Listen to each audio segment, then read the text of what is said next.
Thank you, Mr. President.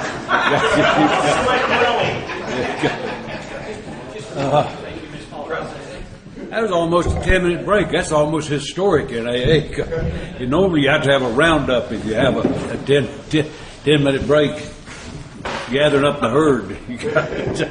So I commend you on that. Good stuff.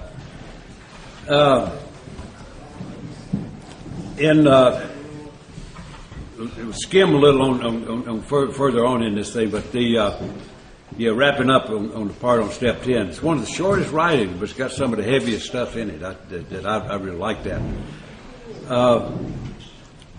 And talking about that thing of what happens when we let up on, quit practicing it. Of course, the old stuff returns. We get a full refund on our misery. What we have is a daily reprieve, continued on that maintenance of the spiritual condition. Every day is a day when we must carry the vision of God's will into all of our activities. How can I best serve thee? Thy will be done. Thy will, not mine, be done. These are thoughts which must go with us constantly. We can exercise our willpower along this line all we wish. It's the proper use of the will. And one more paragraph, and then I'll share a little something along that line. Much has already been said about receiving strength, inspiration, direction from Him who has all knowledge and power. We have carefully followed directions. We have begun to sense the flow of His Spirit into us. To some extent, we have become God conscious. We've begun to develop His vital sixth sense, but we must go further, and that means more action. And by the way, a lot of people call these 3 steps maintenance steps. And I think they're anything but. I think they're building steps. They're really action steps, not maintenance at all. It may maintain, but the primary thrust of this thing is put this thing into motion. Let it be a way to live, not just a way to be benignly grateful for stuff. Let me tell you a thing that I do. It fits me. I don't try to market it, but it's just something that fits me. I have a routine. I did it on the porch this morning. But I do it every morning if I'm at home. I do it we have a little patio area and I have a pond there with a waterfall. And I like water. I like to be around water. It's soothing. There's just something about it that sitting by a mountain stream is my idea of paradise. That is a wonderful place to be. Do you want to sit outside? No. No. It's my idea, not my reality. Thanks for the offer. Outside in Vancouver is not usually a wonderful idea. But what I do every day, if I'm there, and I do it wherever I am, what I do is basically to implement that spirit of what this is talking about. I go out to that pond and I have a little bit of breakfast out of it. I normally just have fruit, maybe a cereal or something. I take the dog and let him bark at the squirrels and all that. And so I just sort of sit there for a while. And I do 3 basic things, when I'm trying to meditate. The first thing I try to do is get my mind slowed down. I don't know about you, but my mind races most of the time. I mean, my mind's almost an enemy because that sucker is always probing into something. And so first thing I have to do is just get it quietened down as much as you can. I mean, it never quits, but at least can tone down, so that it's not just making a lot of noise. So I sit there for a little while and just sort of get open and get peaceful and so I can be receptive, And then there's 3 basic things that I do to get suited up. One is I reflect on who I am. Not just that I'm Tom Ivester, a nice young man, not that, but who I am as a human being. And I'm a guy who, by any measurable standard, ought to be dead. I mean, there is no way that I can justify being here. There's no way that I can explain why I've done all of the goofy stuff I've done and survived. By any standard, I ought to be dead. and not. Instead of being dead, I have been given a life beyond imagination. Most people who have alcoholism, the overwhelming majority of people who have alcoholism die of it. Just like David. An awful lot of people who try AA die of it. It's a terrifically fatal illness. And so the overwhelming majority of people on earth, probably 90% of the alcoholic population in this world have never heard of anything to do for alcoholism. Never, don't even know it exists. And they die of conditions in total ignorance. And in our country, the death rate is extremely high. The suicide rate is extremely high, both in and out of AA. So it's a terrifically deadly illness. And so I just reflect on that a little bit, not morbidly, but just realistically, that by any kind of measurable standard, I can't explain why I'm still here. I mean, no way. But instead, I've been given a solution. I didn't even look for it. I mean, didn't even ask for any help. And I was given a solution. Now, it had some work requirements in it, but I was given a solution. I didn't even know AA existed. And some people just said, hey, guy, try this. Yeah. Nobody ever pushed me into AA or anything. They just basically gave some concerned guidance and said, you ought to try that out. And with that kind of a feeble non-effort, I walked into a program and a life happened that not only gave me a life, but a life beyond my imagination. That's literally true, beyond my imagination. And so I reflect on that a little bit. That here's a guy who ought to be dead, who's been given something he didn't even ask for, and been given a life that's just beyond description. So I think about that. And I think about how grateful I am for the gift I've been given. And it doesn't take long. The whole exercise, I'm taking a little longer explaining just to try to draw the picture. Because that's all it is, It's not, like trying to, God make me a spiritual robot. What my real purpose is, I'm trying to get in tune with my higher power. That's what I want to do, is get into the right wavelength, into sync with my higher power. And so I reflect on that for just a little bit and think about how grateful I am for that life. So the second thing is that I want to wear that gift well. If I'm so grateful, I want it to show. I want it to show. I want to be an example of what sobriety looks like in a grateful human being. I don't want to be some grumpy, grouchy yo-yo that's got some snide remark for everything. I cut people a little bit every once in a while, but gently. They don't even know they're cut till their arm falls off. But I want to wear that gratitude. I want it to look good. If I'm so grateful for what I've been given, I want to look like I might even be remotely worthy of the gift, I don't want to be some guy that just sort of pollutes every environment I get into. I don't want to do that. I want to be a good example. If somebody sees and say, that guy there, he's real active in AA. I want to look like a good example of AA. That's the least I could do, for God's sakes. I've been given a life. The very least I can do is look like that life means something, and that it wasn't a bad investment, that it might be a decent human. So I want to express that gratitude. I want to express it in how I deal with people. I don't want to be rude and overbearing, and yet we were talking at break about a thing that I do that it's like that in a way, and yet it's a little bit more proactive. I'm not a fan of just open, random discussions. They give me a headache, and I just don't like it, because it's not productive for me. And so sometimes I'll go into a group where that's what the mode is. I've never left. Nobody's going to run me out of AA. I don't. They might, if they oozy, I might go, but I'm not leaving. I'm staying right here. So when I go in, and sometimes I'll go in and my heart will sink a little bit. Say, oh God, no. not getting into this post-mortem stuff, but I don't leave. I sit there. And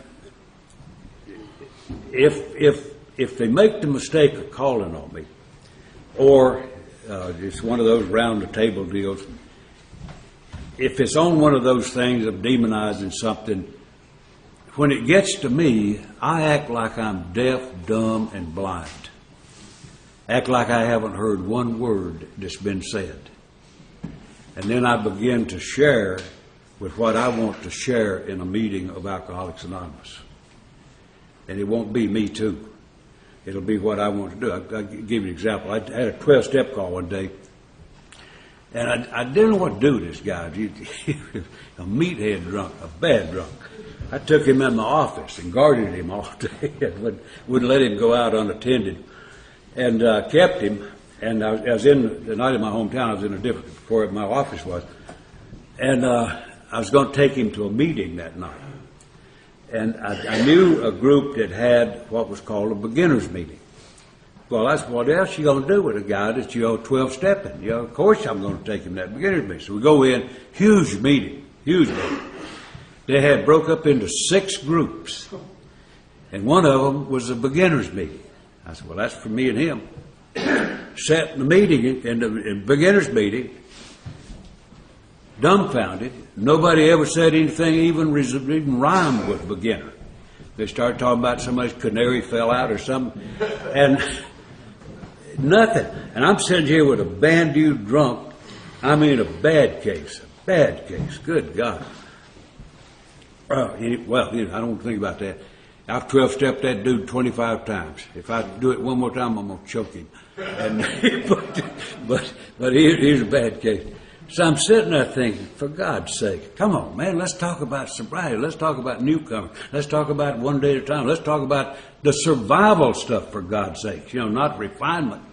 And so, understanding and effectiveness, I'm sitting there thinking, I don't volunteer.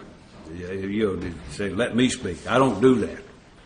And so I made an exception. So I stuck my head up, and the gal leading the meeting said, yeah, Tom, what? And I started talking drunk talk. Now, he'd been listening to me all day. I didn't want him to have to listen to me. But I'm not going to take him into some meeting with that rinky-dink stuff. It had nothing to do with getting sober. And so that's what I started doing. And so, I mean, that's the way that I like to operate in AA, that I'm not going to just sit there and be a complaining spectator. Somewhere or other, I'm going to make a contribution if I can. Now, I'll tell you the remarkable thing that we were talking about at the break. I've been doing for many, many years that thing of with going into a meeting. And if it comes to me, I act like I haven't heard one thing. And I start talking about recovery. Never rude, never chastising anybody, never complaining. What I do is setting, oh, bless your heart. He knows that I got robbed so many times in Detroit. It was almost an even split with how many I robbed. If they take something, but if you see what I'm talking about, it's a matter of if you want to see it, do it. Don't try to make somebody else do it. If you want to see it, do it. That way you can't miss. And I swear to God, I have never done that and seen the meeting go back to what it was. I'm not the only guy in there aggravated. People come looking for a solution. They're not looking for just a bunch of stuff. And so people want that. They want it badly. And the meeting never goes back. There's another word for that. It's called leadership. We were talking about that the other day. And somebody has to take the lead. Else you can just sit back and watch you go down the tube and pay no attention. And so that's just a simple little thing that to me has to do with this thing. And so that's a way of showing some gratitude. So that the one thing I do is let me wear that gratitude and then use it. Let me share it to the best of my ability. That's the second thing. I want to be a good example. that somebody would be willing to follow or buddy up with or whatever, and not some guy that's just sort of a rude, crude dude that's hard to put up with. I just don't want to do that. And so that's the second thing, is how I carry myself. I live in a fairly small town. Most people probably in that town, if they know me, they know I'm an AA.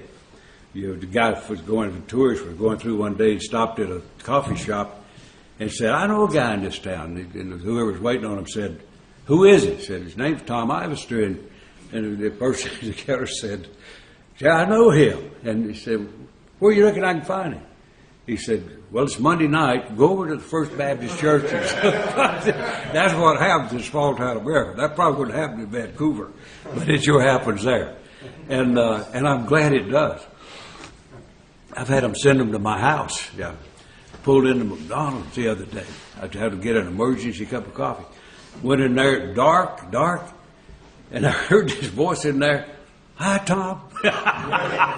So there's no anonymity in small town America. Anyway, but I want to be a good example, because they'll know me on my bad days too. I don't want to be that guy that's crabby and crushed over a quarter at a Kmart or something. I want to be somebody who looks like a decent human, who would say, I don't know much about AA, but I know a guy that's in it, put you in touch with. That's what I want to do. So that's what I'm trying to do in the morning. I'm laboring over that more than I really need to. I think you see what I'm talking about. I'm trying to get into the right frame of mind so I can go out and have a useful, purposeful day. So I can use my recovery to good advantage, is what I'm doing. And so those are just sort of more internal things, that I really understand what's wrong with me. I understand the illness. I understand what the gift. I understand what it's like to try to be a decent example. And the third thing that I asked for every morning, did this morning, was to make me sensitive to opportunities to be of service. Not for opportunity to be of service. They're everywhere. You don't need to pray for that. But to make me sensitive to opportunities to be of service. And my God, if you say that prayer, you better mean it.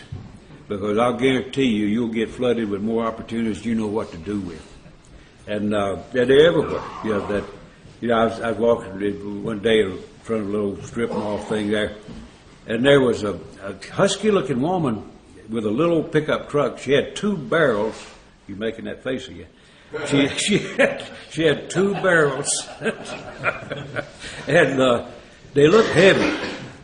And so I'm going by, now you got to make a quick decision. You want to butt in or act like you don't see it, And so I said, what the heck? So I started over, and this day and time, people are suspicious about folks approaching them. And so I started at her, and she got into position. She ready to take me off. And I said, those things look heavy. She said, my God, they are. I said, well, let me help you with the thing. She looked at me dumbfounded. That's not supposed to happen. And so she did. She let me. I had to do it by myself. She just retired, and I was counting on her. But we got the barrels on you. Well, that's no big deal, is it? That's not a cure for cancer. But don't you know she had a better day? How about me? That's what it's about. It's about participating in this thing called life and being a productive part. So that I'm not in a blue funk all the time, that I'm really on top of my game, could do stuff. Now, I could give you tons of examples of that. I'll just give you one more with no extra charge. This is on the house. But I do, you know by now, I do a lot of stuff on airplanes. And I won't tell one, I don't think, unless I just can't resist. But I got on one the other day, and there was a little short woman. You know how it's a long ways up there to that thing. And she's this little gal, she couldn't have gotten up there with a ladder. And she got this bag, and she tried to figure out what to do with it. So I went over to her, and I said, give me the bag. And she said, no. And she turned away. And I said, give me the bag. And I just took it away from her. I wasn't rough or brutal, but I was insistent. So I said, give me the bag. So I took the bag, put it up. And she said, I really appreciate that. I said, well, I'm happy to do it. She said, you're from the South, aren't you? And I said, Well, I am. I said, why do you ask? She said, well, I'm from New York, and we don't do that in New York. And I said, yes, you do. She said, no, we don't. I said, yes, you do. The only difference is in New York, if you take your bag, they'll leave with it. You know? she said, man, you're right about that. But, you know, ain't that something? That's just a freaky little old thing. No big deal. Was to her. Was to her. It'd be to him, hernia, you know, whatever. But anyway, just simple little stuff, eh? Being sensitive to that. And if I'm not sensitive to it, that's what I'm asking God to help me do, is to be sensitive, to see it. And if I'm not tuned in, I'll walk right past it. Walk right past it, not even see it. And I lied, I'm going to tell you one more. The guy was, it's not a biggie, but it was biggie to him. There was a guy walking by like me, that only worse, toward the gates at the airport. And I'm standing over there by a wheelchair. And this guy is really working, trying to walk. So I went over and I said, stopped him, I said, I got a wheelchair. It wasn't mine, but I said, I got a wheelchair over here.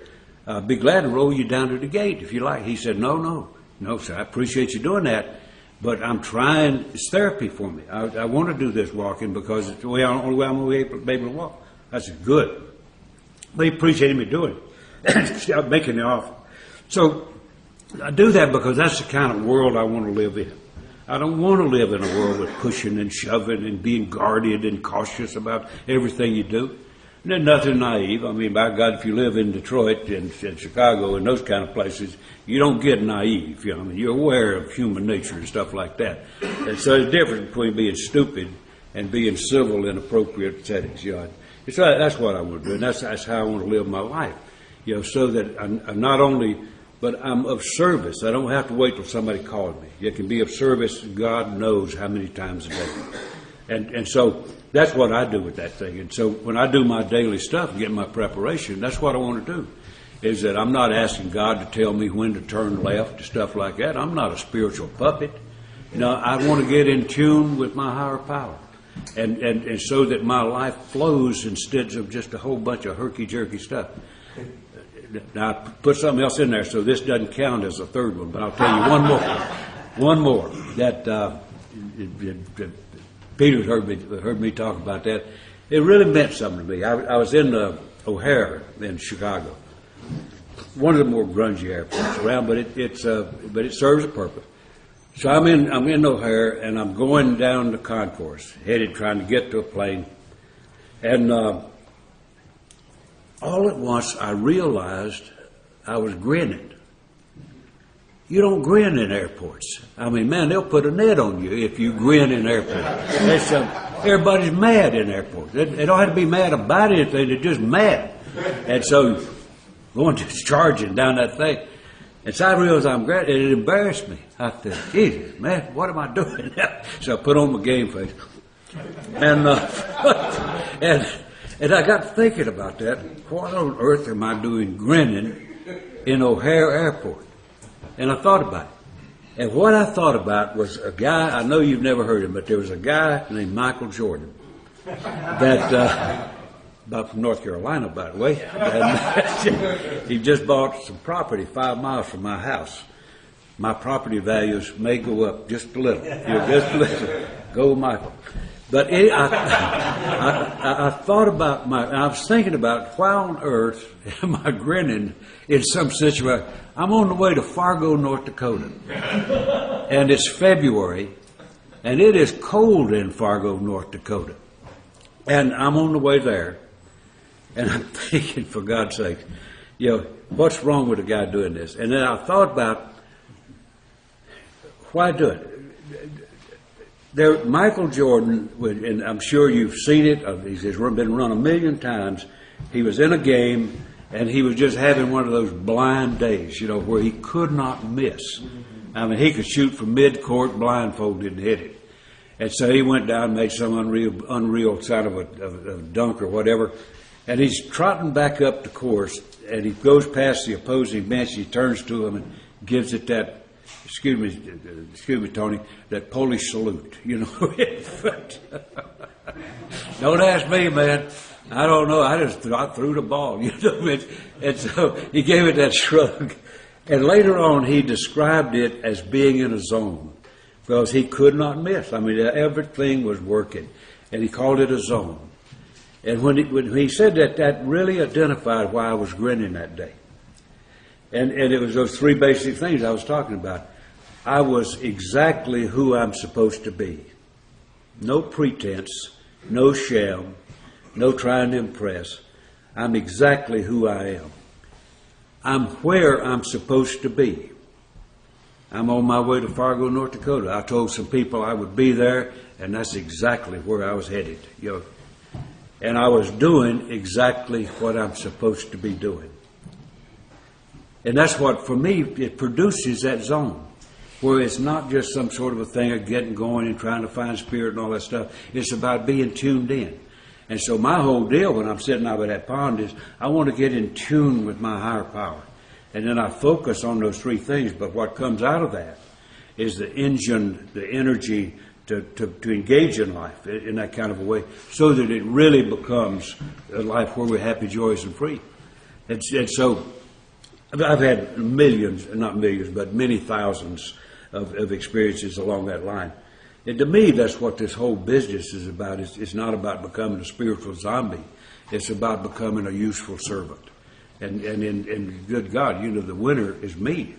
Every single time, the winner is me. And so I see these 10, 11, 12 as very clearly action steps, you know, not meditation steps. And not, I mean, you got that built in.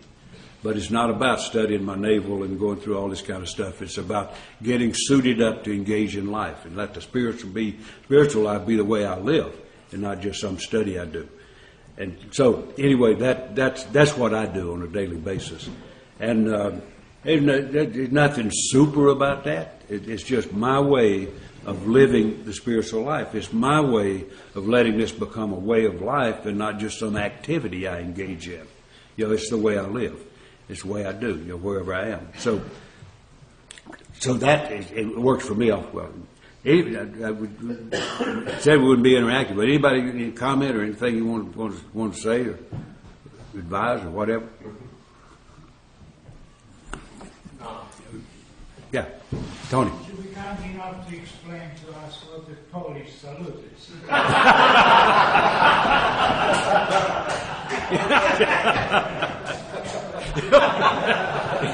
Don't ask me, man. Yeah, thank you, Tony.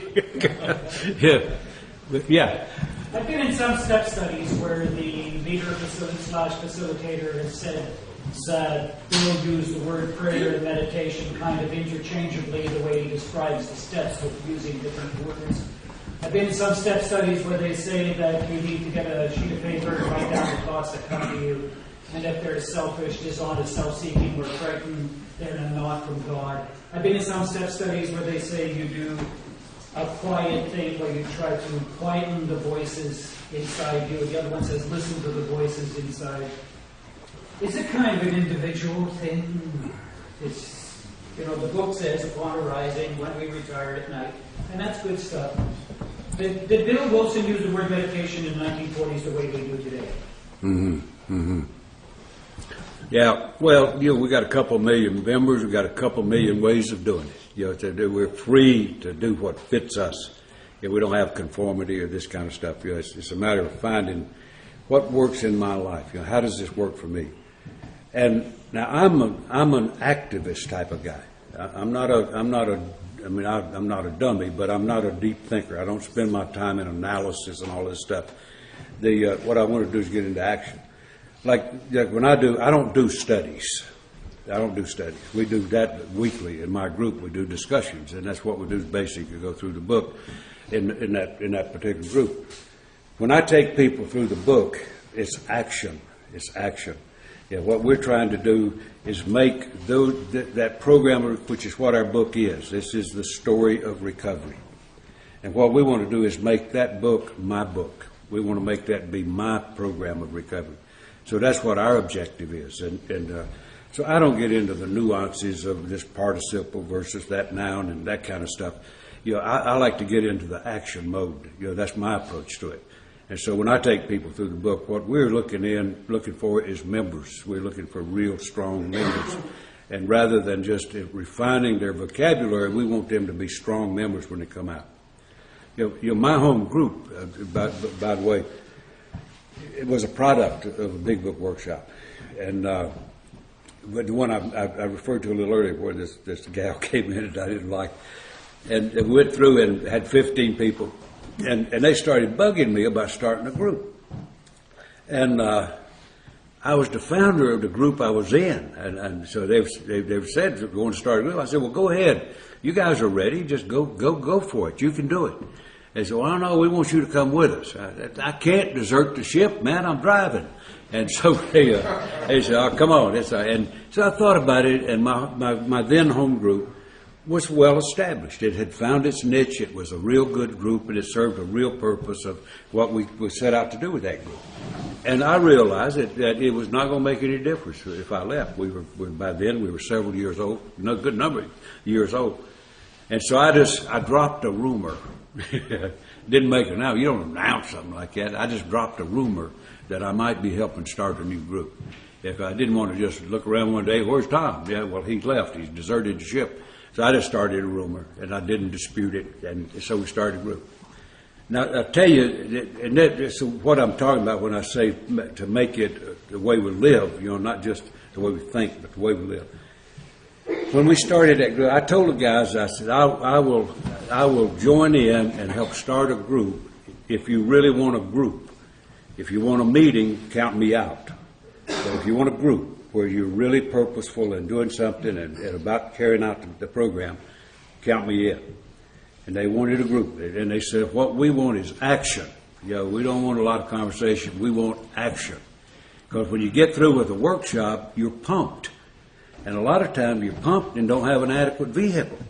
Now, if you get pumped and they don't have a group that's supportive or in tune with that, you feel like you're from another planet, So they said they wanted action. All right, by golly, we did. We did a little thing. I guess it's just a way of putting legs on some of this thing. What does that mean in real life? We didn't have a meeting. We pulled together. We had 10 people who really wanted to help develop that group. 10 people. We met in the back of a guy's business. It was not an AA meeting. It was a planning session by AA members. And so we did the first meeting. We did I'm a brainstorming guy. I really like quick thinking. And what I found is that my first thought is the best it ever gets. When I think about it, I screw it up. But my first thought is what I really believe. And so I like brainstorming, where you don't discuss it, you just put it on the wall. And it stays there unless you deliberately make a decision to take it down. So in 12 minutes with a brainstorming session, the question was, if we do a group, what is a component or something that you would insist on having as a part of that group? A lot of times you just get a coffee pot and go and let's see what happens. Well, that's kind of a weak method, I think. And so we said, what are those things? We got through, we had 19 qualities or components in 12 minutes. And they were the same we'd get here, what we wanted that group to be. And I arbitrarily added a 20th when I put in Rule 62. And it's a good thing, and we practice that Rule 62. But that told us what we're looking for. So designing the group was a no-brainer. We know what people are looking for, so how do you do that? And so we put together the components that would deliver. That's why we started out day one with every service committee that exists in AA. 1 minute, Dave. No more than 1 minute, but it won't be much more. I don't want to lie on Sunday. But before we ever started, we had 10 positions and committees already lined up. It just so happened, another one of those sort of spontaneous things happened. We had 10 people, 10 positions. And so, now I was thinking ahead just a little bit. We had the 10 things lined up, and somebody said, where in the world are we going to get people for all those service things? I said, well, hate to tell you, but it's already completed. You've got 10 of them, 10 of us. Pick one. So we were organized as a group, functional group, before we ever met, and so then it was really a no-brainer. Once you get what you're looking for, what do you do it, put it together, and so we went to work, and that's 14 years ago, and it's turned into a powerful group. It's a very, very strong service-oriented group. The legacies are in place, absolutely, and so. That's what I mean about an action thing. It's not just getting jazzed up about something. It's about putting it into motion, really making it come alive. And so I know after we met for 2 or 3 weeks, the guy that was the chairman of the newcomer committee, he's a nice guy. He's a very slow, he's a sharp guy. He's a high-tech computer guy. But it's kind of burned his cells a little, so he's slow. And he came to me one day and he said, "We ain't got no newcomers." And I said, "Yeah, I noticed that." And he said, "Well, what do you think we ought to do about it?" I said, "I'll tell you what, let's start a newcomer meeting." And he said, "Didn't you hear what I said?" He said, "We ain't got no newcomers." I said, "Yeah, I heard that. But let's start a newcomers group." He said, "Well, that's the dumbest thing ever." I said, "Well, do it anyway. Just humor me a little bit." Well, if you put newcomer on the door, you better be prepared, because I guarantee you, everybody that's got alcohol is captured anywhere. That is like saying Mecca is right over here, And so the first night we met in that newcomer group, it overwhelmed me. We had over 20 people the first time we met. And so, it just went from there. But to me, that's why I like to get into a real action mode with this kind of thing. And not why I like a workshop over a study. The study is ongoing. I'll be studying for the rest of my life. But I like a workshop because it puts legs on it and it gets me into motion. Gets me moving on stuff. And so by the way, that I mentioned the other day that that newcomer thing has been a marvelous thing. We've had only one single-purpose problem in 14 years, because automatically most of the people who come in with confusion about what they are and this kind of thing are new in the program. And so the natural thing is they'll go into the newcomer program. They're prepared to help work that through. If they have a different kind of a problem, to help them find that place. So it works out just great. That's a long filibuster on that. Yeah, and then Dave, you got it right here. The big book has spiritual tools. I know a couple of them. Like when I'm, upset with someone, pray for them. I say, "God, this is a sick person. Save me from the enemy. Thy will be done." What are the other spiritual tools that, maybe I overlooked in the book, or I use? Yes. What are some spiritual tools in the book that you use for the program? Well, it's what our program is spiritual tools. In that preface to the 12 and 12, there's got a little blurb in there that I think really says it well. Our steps are a group of principles, spiritual in their nature, which if practiced as a way of life, will expel the obsession to drink and enable the sufferer to become usefully whole. And to me, that's enough. That tells me exactly what the steps are.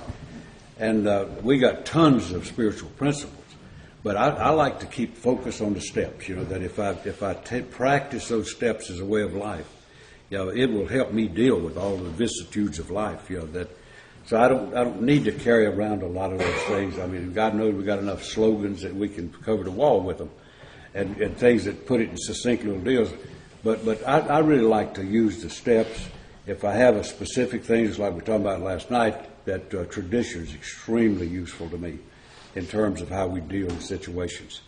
Because most of the time, the things that come up like you're talking about, they have to do with relationships. And what we're trying to do is build relationship with us and the world around us. And so I like to use those straight line tools like that. That's my method, the way I like to do it. I have limited capacity in my mind. I have to be careful with that. David, you got? I have a question, Tom. We talk about Rule 62, and the question is, When is it an appropriate time to use the so-called Rule 62, and when is it an inappropriate time to quote that particular rule? And what was the purpose behind, the real intent behind Rule 62? We're not a glum lot, it says somewhere. But we can get awfully morbid sometimes if you're doing it. So, I think it's important to enjoy life, to enjoy life. And so, and I'll inject a little humor in something because it just sort of makes stuff flow better, and it makes it a lot more pleasant. If you just get into some grim kind of hard driving lecture or stuff like that, it'll wear you down, And so there are just times in a meeting where just the little offhand remark can just break a tension, like in a business meeting, something like that. Just some little thing, but that's all it is. Just don't take yourself too seriously. That's what the rule says. I don't want to get all caught up in the fact that every move I make is going to be cataclysmic for the earth. It's not. So I don't want to take myself too seriously. I want to enjoy life. Come on in. I'm serious as a heart attack. But I hide it fairly well, and so, yeah. Follow up to that. Then what you're saying is the Rule 62 is not an official. It has no bearing in it's just something to throw out as a way to break tension. Yeah, that's it. Yeah, if you get too serious about it, you screw it up. And so you got to relax and be natural. And if you get into that.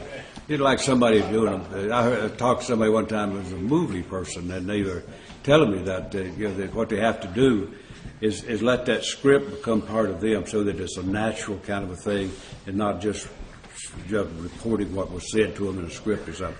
I think that's all it is, just a way of not getting too serious about this thing. It's fun. It's a lot of fun. And if you get too caught up in it so you think everything you say is going to be life-affecting and all that, just to sort of go wear it loose is to me what it means. I have a question for you. Do you take sponsorship, and what do you expect, or not what you expect out of your sponsorship, but one, if you take sponsorship, how do you take it, and what does it do for you with 52 years of sobriety? Well, I tell you what, no, shoot, man, there's no spot on that. I think that's vital. My sponsor is my most tangible link to Alcoholics Anonymous. My most tangible link. That's my lifeline. That's my hook. So my sponsor is not somebody I hit on at a dance. My sponsor is somebody I carefully selected and set up an agreement. So I take sponsorship very seriously. I think it's a very important thing. I'll give you, as quickly as I can, I'll just give you a little rundown. In our group, like in that newcomer meeting, we strongly encourage temporary sponsorship for people who come in and have not got their sales set yet. And it's kind of silly to be walking around trying to set up a lifelong kind of commitment. So we encourage, and we have a definition on it. We have a job description of that we recommend that it be for 60 days. And then there's a list of things we want to be accomplished in that 60 days. What would that be, Tom? There are things about, just the protocols for who will call who and when and how often and that kind of thing. Those kind of protocols. Introduce them to the literature, explain sponsorship. At the end of 60 days, we want them to be prepared to either make the relationship permanent or to be prepared to seek a sponsor. So we want the culmination of that temporary deal to be into permanent sponsorship, either with that person or with somebody else. So that's the design for it. And it helps because people come in, they don't have a clue. They don't know what a sponsor is.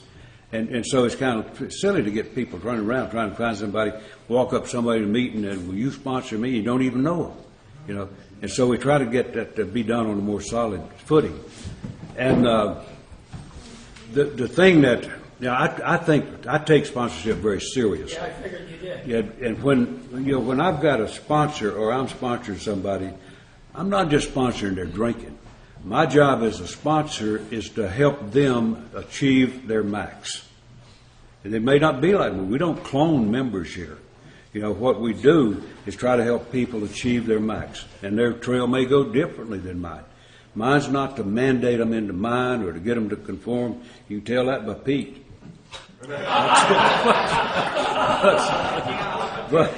But it's not it. It's for me to help guide, and to step in. I tell you, let me tell you how I like to work it. Is I get asked about sponsorship a lot of times, and I have some guidelines that I follow. As a rule, I will avoid sponsoring people with less than 5 years in the local community. Simply because in the first 5 years, I think that personal contact is important, and I'm not available a lot of the time. And so it's in terms of being able to meet the needs of that person. So normally if somebody in my local area asks me, and I'll say, what I'll do is get somebody else I sponsor and say, talk to them. And so over 5, then it's a little different deal. Out of state, I run into a lot, that sometimes you sound brilliant if people don't see you too long. And so every once in a while somebody say, would you sponsor me? And my answer is no. And but the better answer is, but I'd be glad to talk with you. Because I would never, that's like hitting on somebody to dance and calling it marriage, And so, so we'll talk about it. I won't sponsor anybody without at least a 2-hour meeting. And what I basically want to do is get to know what this relationship will be about. How will we function?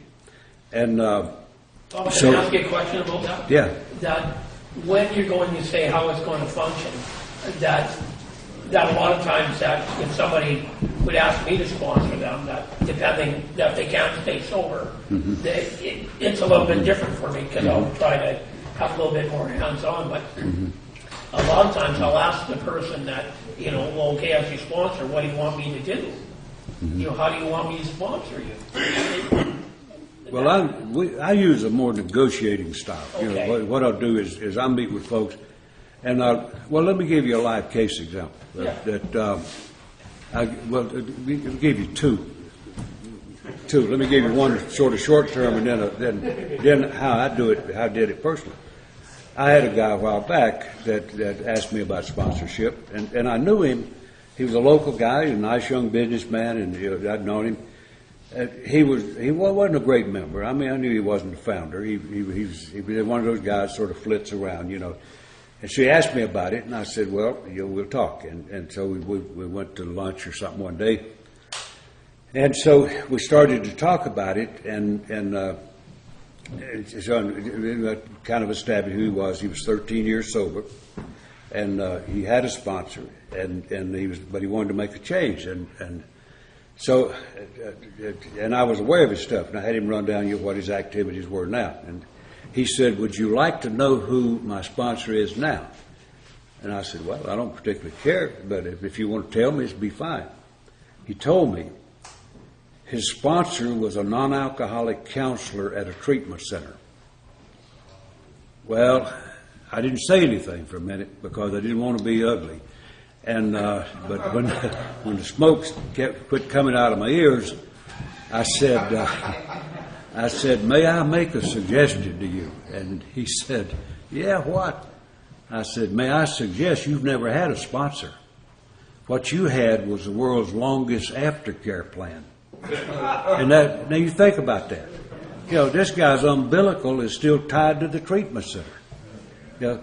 It wouldn't be startling, I don't think, when you think about that. This guy had never had a home group. He had never sponsored anybody. He'd never had a service commitment of any sort whatsoever. So that's what I mean. The umbilical is still there. He's got some anyway. But you can see, and so I told him, and we didn't negotiate too much on this. I said, let me just give you a warning that if we get into sponsorship, things will change, or else we won't do it. You're going to have a home group. It will have to be mine, but you're going to have a home group where you're responsible for something other than feeding yourself. That you're going to have to be a member.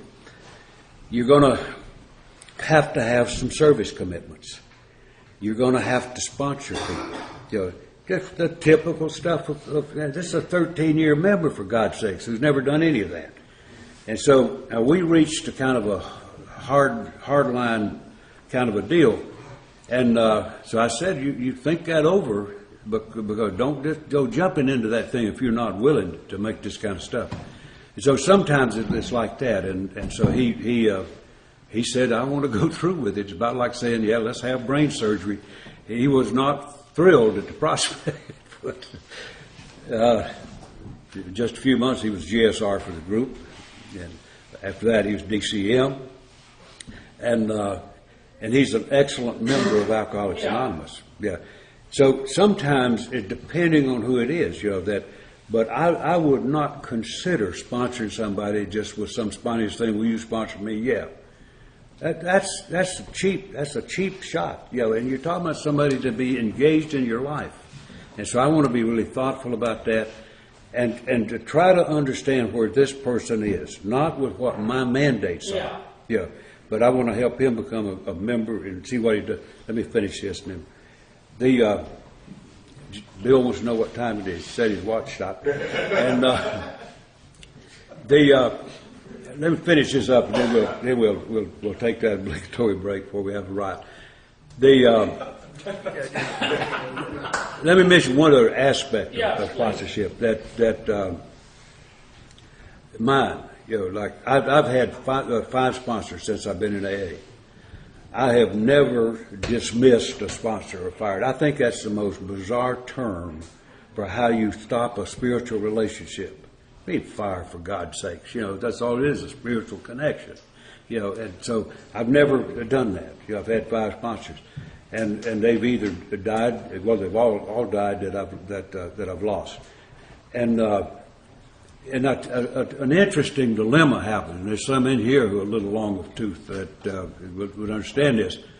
As you get older in the program, the problem becomes greater, not less. It becomes greater. And so I have a criteria for what I'm looking for, just like I do in a group.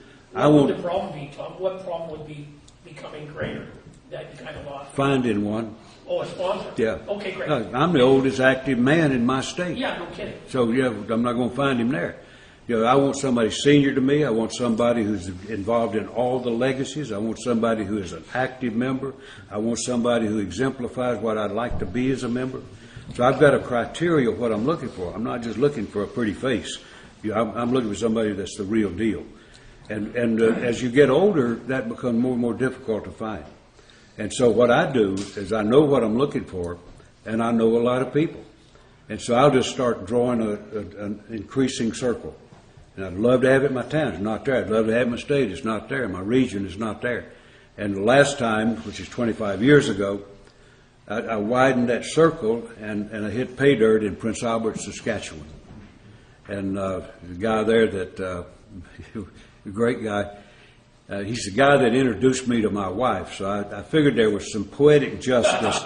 If you get me into this stuff, man, you're going to have to help me live with it. And a lot of y'all know him. It's Cease Corwell was the guy.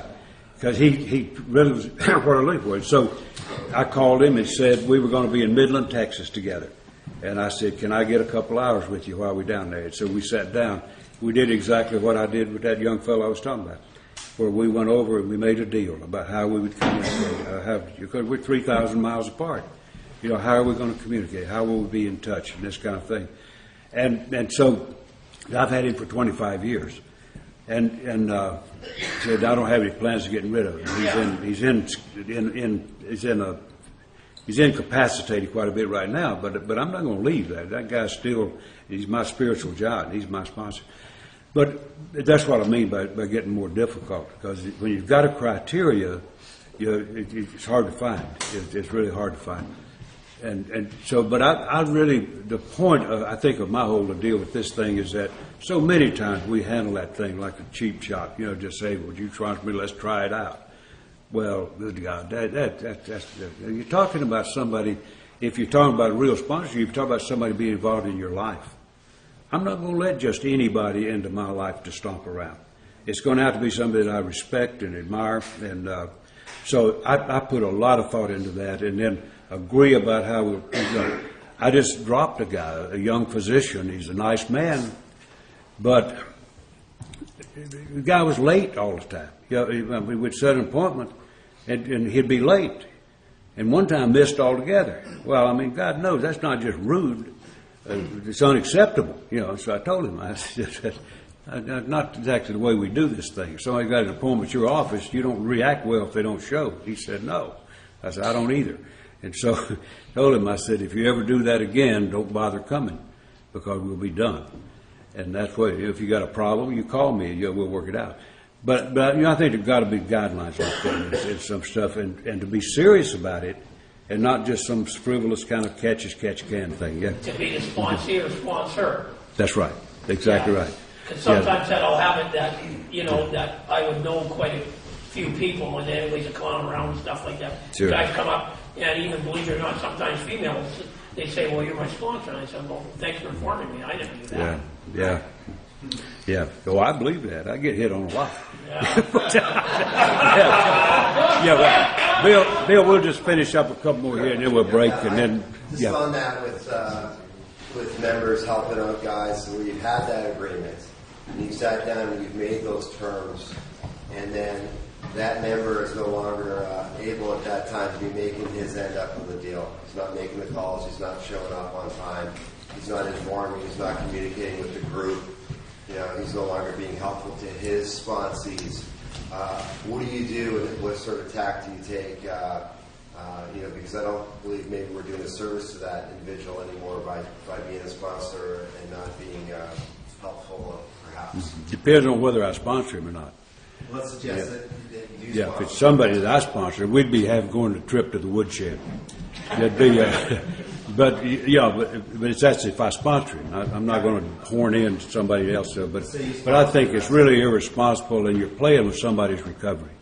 So that's a serious kind of an omission if you're failing to carry out the deal. Have the dignity to say no. I'm sorry, I can't deliver. You know, and instead of frustrating and disappointing people. By the way, some of y'all knew Reverend Ed, the gentle little teddy bear that I sponsored him the last few years he lived. And I told him when I agreed, I said, I'm going to throw in a caveat. He said, what? I said, if I ever have to take you to the woodshed, you're going to have to go peacefully now because I'm not going to drag you back there. That sucker was big as a bull elephant. Yeah, but 1 second, then who was it? So wanted to do something. Bill wanted to have a break. Yeah, Bill. I tell you what, let's go ahead and do that break now because I don't want to get an insurrection going here.